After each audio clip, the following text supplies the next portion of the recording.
오늘 성경 말씀은 마태복음 5장 3절에서 12절입니다. 오늘은 본격적으로 팔복에 대해 알아보겠습니다. 그 첫 번째가 바로 오늘 본문 3절 심령이 가난한 자입니다. 여기서 우리가 주목할 것은 복 있는 자의 첫 번째 조건이 그냥 가난한 자가 아니라 심령이 가난한 자라는 것입니다. 즉 예수님은 무조건 재산 없는 가난한 자만을 사랑하는 분이 아닙니다. 예수님은 부자, 고위 계층이라는 이유만으로 그들을 소외시키는 편파적인 분이 결코 아닙니다. 예수님의 제자 중에는 고위 정치인인 니고데모나 귀족인 아리마대 요셉이나 또는 부자 마가의 가족들도 있었습니다.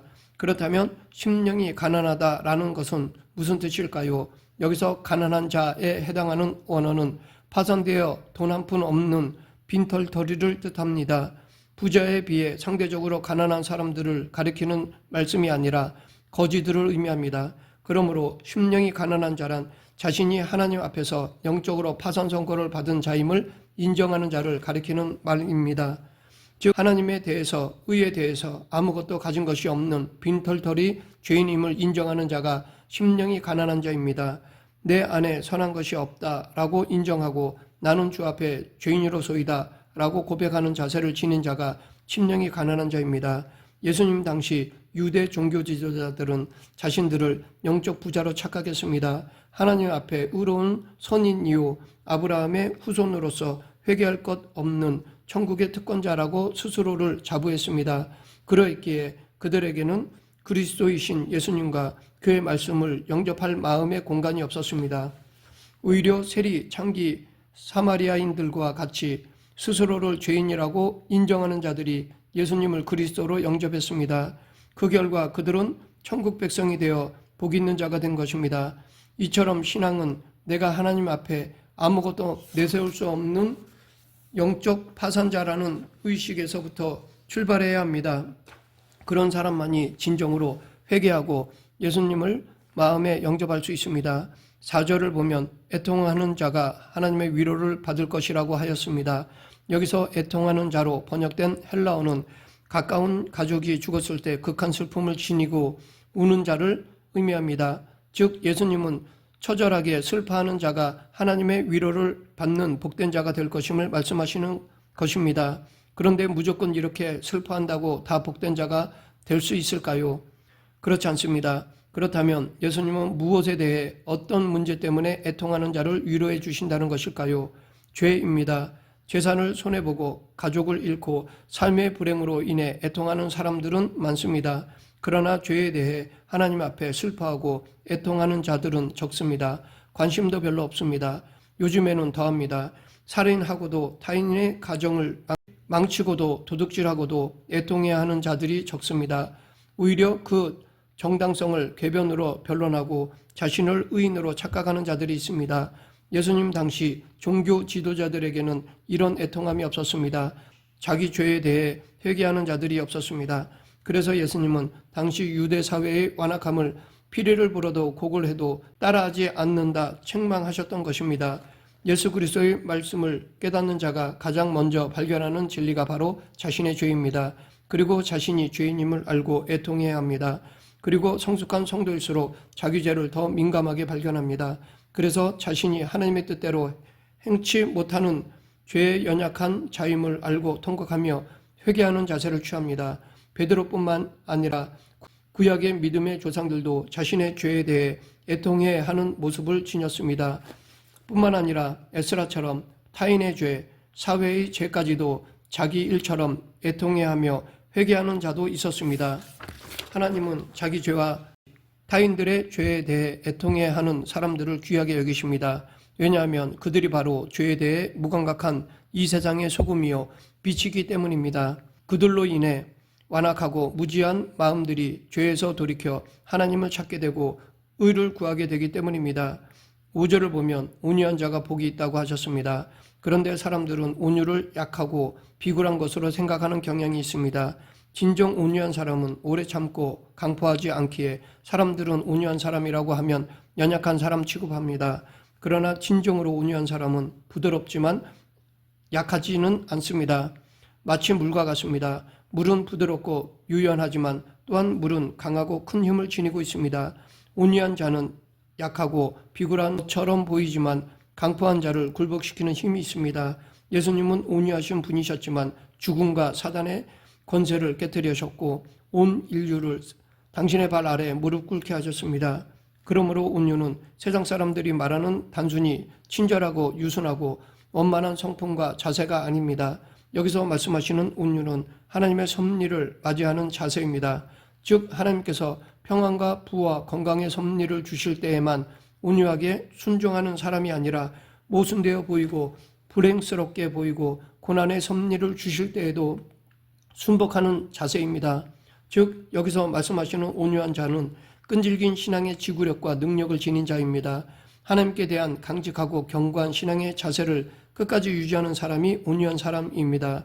욥처럼 고난과 불행이 자신에게 닥쳐도 변함없이 하나님의 섭리를 순종하고 찬양하는 사람, 아브라함처럼 분향을 떠나라는 말씀에 즉각 순종하는 사람, 다윗처럼 기름 부음을 받은 후 오랫동안 사울에게 시달리면서도 그 본분을 지키는 사람, 죄인의 몸으로라도 하나님이 가라는 로마로 가는 바울과 같은 사람이 진정한 의미의 온유한 사람입니다.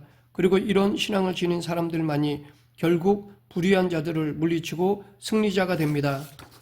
6절에서 예수님께서 의에 줄이고 목마른 자는 복이 있나니 저희가 배부를 것이라고 말씀하셨습니다. 여기서 줄이고 목말라 하는 것은 갈급해야 하는 것을 의미합니다. 그리고 배부른 것은 만족한 상태를 의미합니다.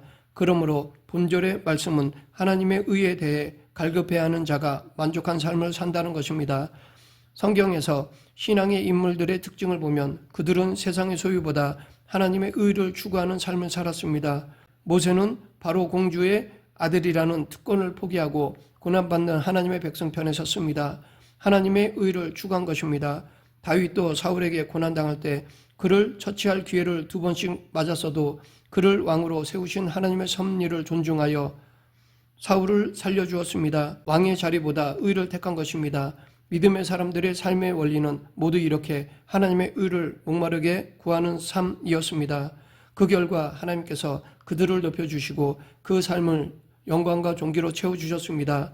지혜로운 사람은 당장 눈앞에 보이는 소유보다 의를 추구합니다. 왜냐하면 의를 추구하면 다른 것들은 자연히 얻게 되기 때문입니다. 그래서 예수님께서도 그의 나라와 그의 의를 구하라. 그리하면 이 모든 것을 너에게 더하시리라 라고 말씀하셨던 것입니다. 7절에서 예수님께서는 긍휼히 여기는 자는 복이 있나니 저희가 긍휼히 여김을 받을 것이라고 말씀하셨습니다. 여기서 긍휼히 여긴다라는 말은 타인의 처지를 자기 처지처럼 여기고 도와주는 덕을 가리킵니다. 즉 세리나 창녀, 사마리아인 같이 죄인으로 지목받는 사람들이라 할지라도 그 처지를 이해하고 용서하며 선하게 대해주는 그런 넓은 마음의 자세를 가리키며 예수님은 바로 이러한 자가 복이 있다고 말씀하신 것입니다.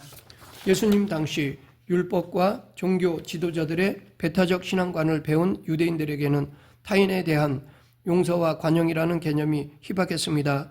눈은 눈으로 갚는 것이 하나님의 뜻인 줄 알고 조금도 긍휼을 베풀지 않았습니다. 죄 지은 자는 그저 율법대로 돌로 쳐 죽이고자 했습니다. 남이야 어떻든 오직 자기 자신만 경건한 자로 하나님 앞에 서려고는 이기적인 신앙의 의식으로 가득 차 있었습니다. 그들은 하나님이 원하는 인애와 자비는 사라지고 무섭게 경색된 정죄와 비판과 배타주의 종교 풍조에 갇혔던 것입니다. 긍휼을 현대 개념으로 말한다면 자기 확대입니다. 즉 자신을 타인에게까지 확대시키는 결단입니다. 그래서 자신의 마음 문을 열고 타인의 처지를 받아들이며 그 단점까지 이해하여 용서하고 친절하게 돕는 것이 곧 긍휼의 사회적 개념입니다. 이 자기 확대의 덕은 죄인들에 대한 예수 그리스도의 구원의 은혜의 기반입니다. 예수님은 이 땅에까지 자기를 확대하셨으니 그것이 곧 성육신 사건입니다. 그분은 죄인된 우리에게까지 그 긍휼의 손을 뻗치셨습니다. 우리를 이해하시고 우리를 구원해 주셨습니다. 이 그리스도의 구속 사역이 곧 긍휼이요 자기 확대의 모범입니다. 8절을 보면 예수님은 6번째 복으로 마음이 청결한 자는 하나님을 볼 것이라고 말씀하셨습니다. 여기서 청결을 뜻하는 헬라어는 문자적으로 순수함, 깨끗함을 의미합니다. 그러나 여기서 이 말은 단순히 순수하고 깨끗한 마음을 의미하지는 않습니다. 혹자는 욕심 없는 빈 마음이 청결한 마음이라고 주장하는데 그런 마음의 청결 개념은 인본주의적인 종교관에서 기인된 것입니다. 즉 그저 무념무상의 마음을 가지면 온갖 고뇌에서 해방받는다는 가르침에 영향을 받은 것입니다. 그러나 예수님께서 말씀하신 청결한 마음은 그 마음의 초점이 하나님께로 향한 것을 의미합니다. 빈 마음이 아닙니다. 마음에 하나님을 모시고 그분을 섬기는 것이 청결한 마음입니다. 예수님 당시 종교 지도자들은 양면적 마음의 상태를 지녔습니다. 곧 하나님과 재물을 동시에 얻고자 하였습니다. 그러다 보니 각종 불의와 결탁하게 되고 자신들의 종교 기득권을 지키고자 메시아이신 예수님까지 십자가에 못 박게 된 것입니다. 두 마음을 품은 사람은 예수님이 성자 하나님이심을 볼 수 없었습니다. 예수님은 당신만을 신앙과 생명으로 삼고 바라보는 마음이 청결한 자들에게만 그 본 모습을 보여주십니다.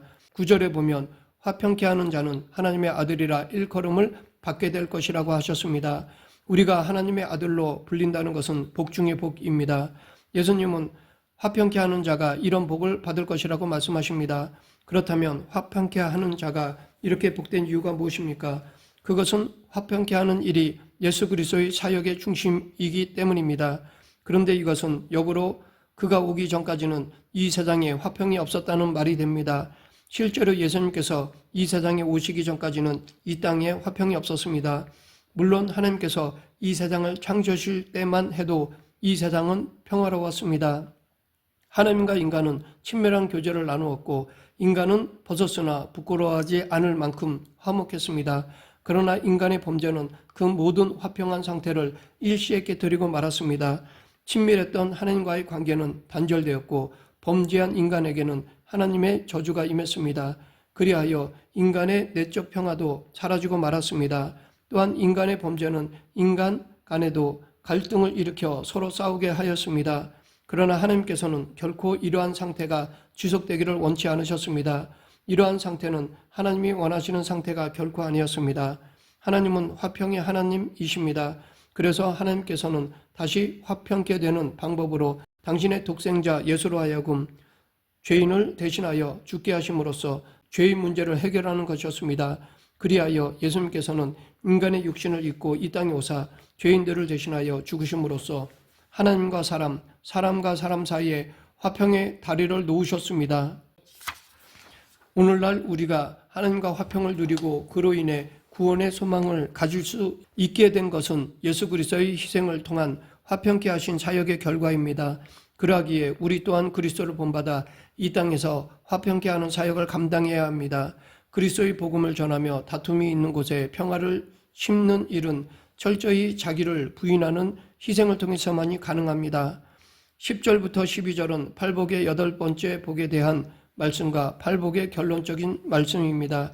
즉 예수님의 제자가 될 자의 기준의 결론인 동시에 그 특권도 약속하신 말씀입니다. 예수님은 여기서 의를 인하여 그리고 나를 인하여 핍박을 당하는 자들이 복 있다고 하셨습니다. 의를 위한다는 말과 예수님을 위한다는 말은 동일한 개념입니다. 결국 예수 그리스도를 믿고 그분을 섬기되 고난과 죽음까지도 감수할 수 있는 사람이 예수님의 제자라는 것입니다. 팔복을 통해 주시고자 하신 말씀은 나를 믿고 나를 본받고 나의 제자가 되라는 것입니다. 이것이 곧 팔복의 요지요 산상수훈의 주제입니다. 예수 그리스도를 영접하지 않는 사람들에게는 팔복의 말씀은 아무 의미도 효력도 없습니다. 그분을 위하여 고난과 핍박을 감수하려는 자들만이 결국 천국도 차지하고 하나님의 자녀의 특권도 얻는 것입니다. 말씀을 맺겠습니다. 우리는 팔복을 통해 복에 대한 개념을 바꿔야 할 것입니다. 그리고 세상적인 복이 아닌 예수님이 말씀하신 이 하늘의 복을 사모해야 합니다. 천국 시민으로 받을 복을 사모하며 오늘도 그 복을 받을 합당한 삶을 살아가는 저와 여러분이 되길 간절히 축원합니다. 기도하겠습니다. 사랑과 은혜가 풍성하신 하나님 아버지, 세상적인 복이 아닌 하늘의 복을 사모하는 저희 모두가 되게 하여 주시옵소서. 예수님 이름으로 기도드립니다. 아멘.